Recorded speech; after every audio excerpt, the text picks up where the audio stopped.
Welcome to the Sex Within Marriage podcast. I'm JD, marriage educator, coach, writer, and podcaster. At uncoveringintimacy.com, we offer a wide range of resources to help couples strengthen intimacy in all areas of their marriage. And one of our supporters posted a question in our forum which led to a bit of a discussion on what men perceive as sexy, and it shook the questioner a bit because it was radically different from what she had been led to believe her whole life. This led into a larger discussion about why women tend to have more hangups about sex than men do. And I shared my thoughts in the forum in a bit of a rant, and then realized that I don't know if I've really tackled this a whole lot on the blog or podcast.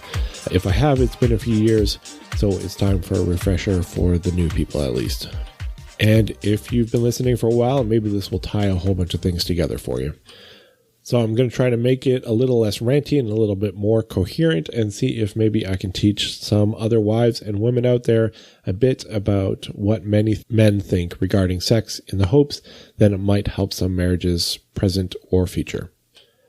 Now, these are my views, my opinions based on what I've seen.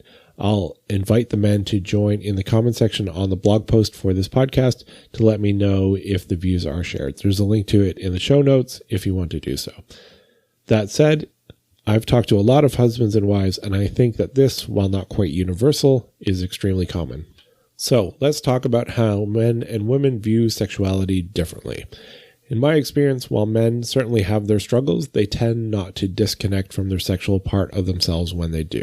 They understand that they're not just a being that has sex, but that sex is a core part of who they are, that God made them this way and there's no escaping it. It's not evil, it's not good, it just is.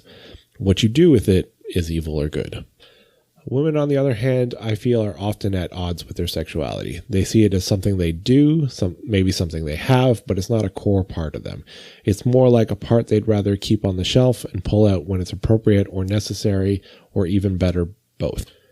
This results in women often feeling shy, even in front of their husbands. I've talked to many couples where the wife refuses to be naked with the lights on in the same room as him, where she goes and changes in the bathroom or with the door locked when he's left the room.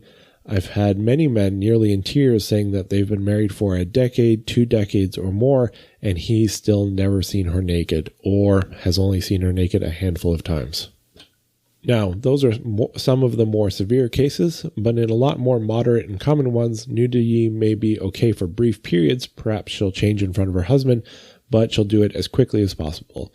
When she gets naked for sex, maybe she gets under the covers first before pulling off clothes, or quickly gets naked, then slips under the covers after only a glimpse. My wife did all of these early on in our marriage.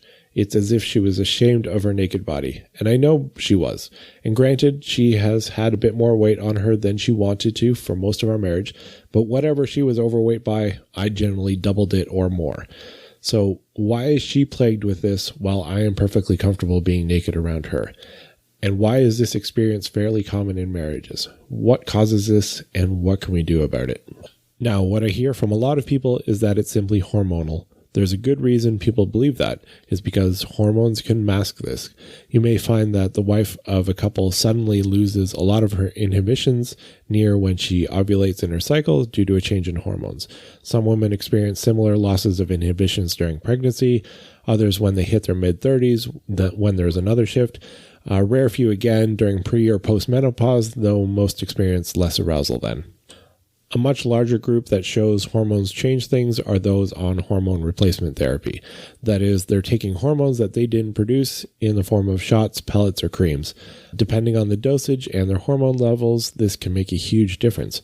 And don't get me wrong, some people certainly do have low levels of certain hormones and need help, but it shouldn't be the vast majority of the population. As well, why is it that alcohol works in a similar fashion? How many wives out there need to have a drink or two to help them get in the mood?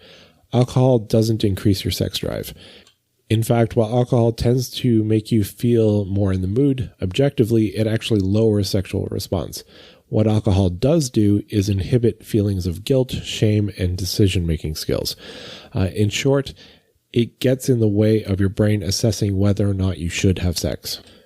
And so people are using alcohol not to get in the mood to have sex with their partner, but rather to shut off their brain that is telling them not to have sex with their partner.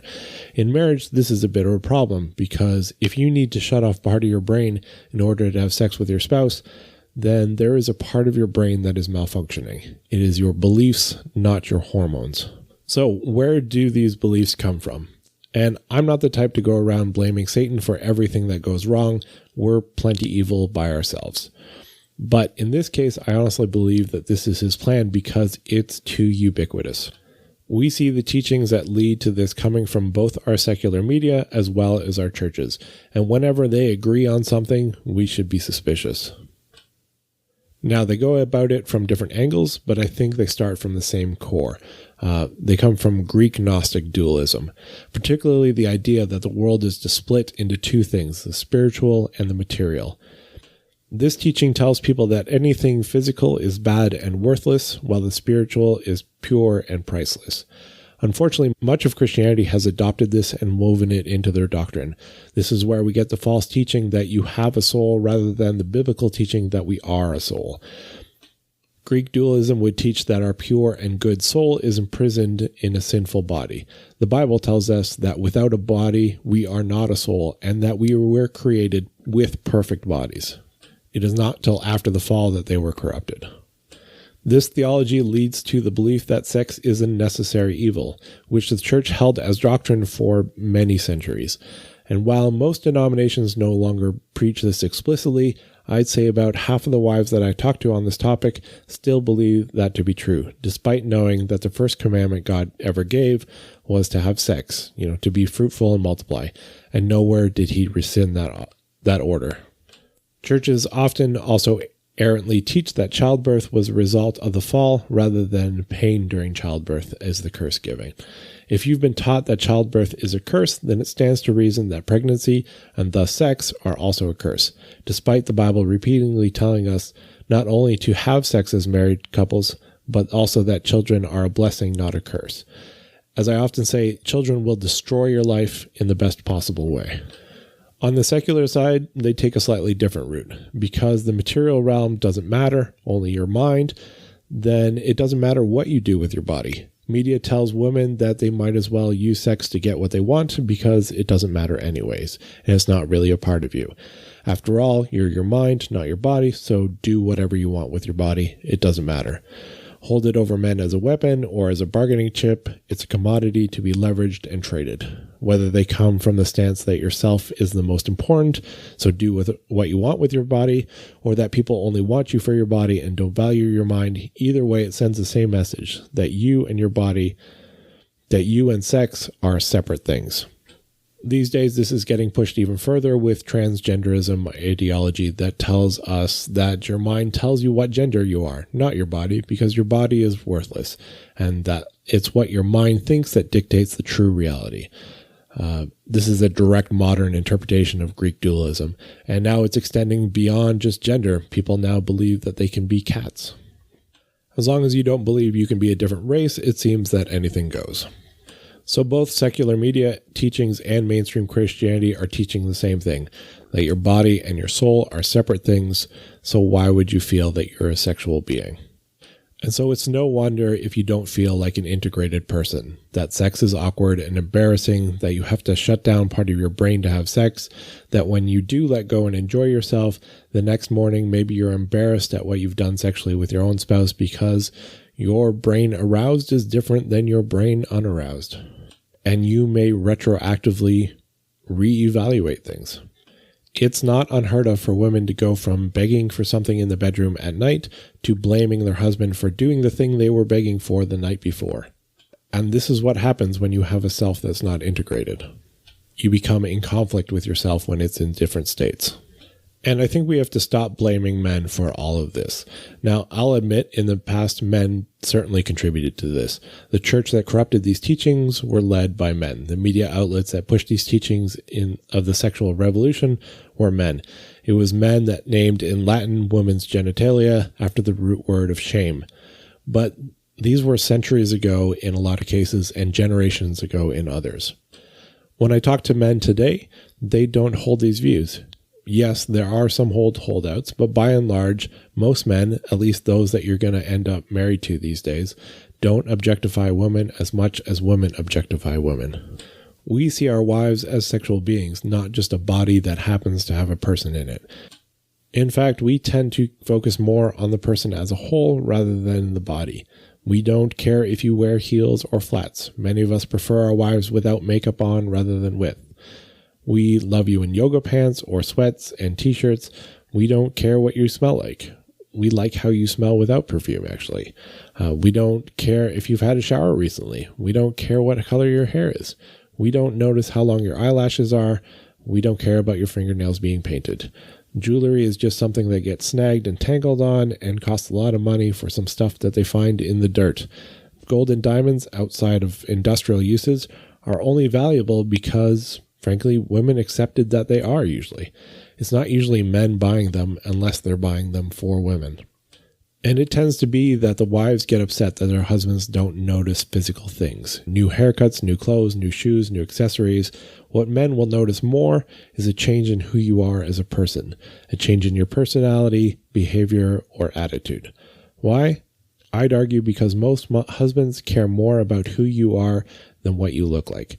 In fact, in a previous survey we did, 96% of husbands said that they were more attracted to their wife today than they were when they got married. The 4% that didn't, the relationship was not good. That's what soured their attraction. There was no correlation between their wives gaining weight, having medical issues, having surgeries, having kids, pregnancy, birth. It didn't matter. But if the relationship was bad, that made a huge difference. So I'd argue it's not men who are objectifying women, especially their wives, and judging them based on what their body looks like. But along with all these bad teachings, both from the church and our media, there's another element piled on top. And that is that the world teaches us now that men are evil and stupid, so don't listen to them. And this perpetuates a cycle of women piling more and more expectations on other women who won't listen to their husbands when we say that we love you no matter what you look like, and that you can drop all of that and just be content with what you have. That we want to see you naked, stretch marks, cellulite, extra weight, and everything else included. We don't care about any of it. We likely won't even notice them, because we want you, not just your body. I'm currently working on a workbook to help wives send sexy photos to their husband, and the wives in the focus group are the ones struggling to find pictures that they think their husband will like. The husbands tend to love all the pictures, even the ones the wives think aren't that good. Why? Because it's a picture of them. And I know many men can tell their wives thousands upon thousands of times that they think that they're gorgeous, and their wives won't listen to them. Why? Because they've been taught that his opinion means nothing. They're catering to the world, not their husband. And that's pretty messed up. It's understandable, but it's not okay. And I think maybe men get blamed out of jealousy. We don't tend to subscribe to these beliefs. Most men don't believe that we could trade our body or sex with us for anything. So we don't see sex as a commodity we can trade. We don't buy that sex isn't a part of us because we feel it as a part of us every day. For whatever reason, God saw fit to pump us as a gender, individuals may vary, full of testosterone so that we could never forget that we were made to have sex. It is a part of us. Instead, the world, both inside and outside of the church, has decided to hand the reins regarding sex over to the gender that struggles with it, and then to pile on teachings that makes it even harder for them to handle that responsibility. And so we have the blind leading the blind and telling each other not to listen to the people who can see because they're all evil and stupid, when they're the only ones who can see the path forward. So how do we fix this? Well, there's two problems to solve, today's and tomorrow's. Most people focus on tomorrow, or rather the next generation. Most will admit that we have a problem in our churches and we need to fix the teachings, which is true. We also know there are problems with our media and we need to combat that, which is also true. But what do we do with the marriages of today? Do we just cut bait and say, well, we'll fix this for our kids, we're already too messed up? I don't think so. I think it can be fixed, and I believe this for two reasons. The first is that we've had over 150 wives go through our Becoming More Sexually Engaged course. where we teach what the Bible says about sex, marriage, and our bodies. We also teach wives about hormones, how they work, how to understand them, not to change them, but to appreciate them. Lastly, we teach wives about husbands to undo a lot of the bad teachings out there and helping to translate from guy to girl, because sometimes it does seem like we speak a different language. In short, we teach proper theology, psychology, and philosophy. We work on mindset. And you know what happens? These wives start becoming less inhibited. They enjoy sex more. They have sex more. They ask for sex more. They have more orgasms. They get more adventurous. They let their husbands lead where he's been built to lead, and they actually enjoy being led. I'm not going to lie and say it fixes all the problems. Many wives come back for a second pass at no cost to go through it because they realize they weren't ready to adopt it all the first time around, and they even see more improvements the second time.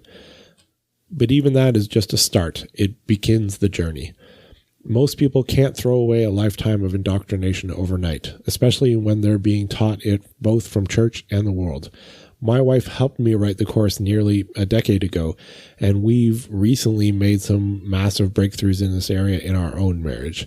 In fact, only a few months ago, we were talking about this topic, and she asked, well, how do we fix this? Because she was still struggling with it. But the good thing is that it's not a light switch. You don't have to wait until the transformation is complete before turning it on. It's more like a dimmer. Little changes make big differences and give you light to see what's next to do. Our marriage started rough. I rarely saw her naked. She changed in the bathroom or in the dark. We never went to bed at the same time. We had a sexless marriage. It's because all these reasons that I shared and more that are in the course that I can't post in a single episode. And it's likely more that we still haven't uncovered. She has no history of abuse. We have no prior relationships with baggage. We're both each other's first for everything sexual. Just being in the world, though, can damage you enough without anything else going on. And these days, I cannot believe how far we've come. We have sex every day, often morning and night. She now looks for opportunities when we can sneak some more in. Our sex is wild and adventurous and always with the lights on or in the middle of the day. We have 5 kids whom we homeschool, so they're always home. It doesn't stop us. It did in the past, but those weren't the reasons. They were excuses. The reason was mindset. And I'm very glad to have a wife that was willing to change her mindset. She's very happy about it too, because she now lets me lead and I get to lead her to ecstasy as often as I can. And I know this is light on details on what exactly changed. We're still talking through that and exploring, but rest assured, when I figure that out, I will let you know. It will probably become part of the course or the next course. Now, if you want to get started on this, I invite the wives to join our Becoming More Sexually Engaged course. We're going to be running a cohort in the new year, and I know if I was better at marketing, I would have timed it with this. But there's no sense starting a course near December when everyone is busy with Christmas and family. I've tried it, and it just adds more stress that wasn't necessary. Now, that said, I'm likely going to be raising the cost of the course in January because the world has gotten more expensive, including all the tools I use to deliver it. So if you want to jump in now, you can get it at the current pricing. As for the husbands listening to this, do not push your wives to take this course. You can send it to her and see what she thinks, but then leave it at that. She has to want to change her mindset. If you force it, there is a bigger chance it will just harden her heart. I have seen it happen. Don't do it. But if you're a wife who is tired of being at odds with her sexuality and wanting to live as a more integrated sexual being, as I believe God intended, if you want that for yourself and your marriage, come check it out. Read the testimonials that other wives have left. Shoot me an email if you have any questions. See if it's for you. And if you take the course, do all the homework, and find that it wasn't worth it, I will refund all the money. I say this every time. No one has ever taken me up on it. Every single one that does the work finds their life is better. And as I said, if life gets in the way, which it does for a lot of wives when they're in the middle of the course, that's okay. You can come back, take it again a second time, no cost. I want you to have a better marriage, and I'm doing what I can to achieve that. So, for the wives, if you're interested, check it out. For the husbands, tell me what you think of this. Go to the comment section on the blog post and comment there. Wives, you can too. Tell me what you think of this. If you agree or disagree, I'm okay with any of the comments. I would love for us to have more discussions about this stuff as Christians. And that's it for today. Talk to you next time.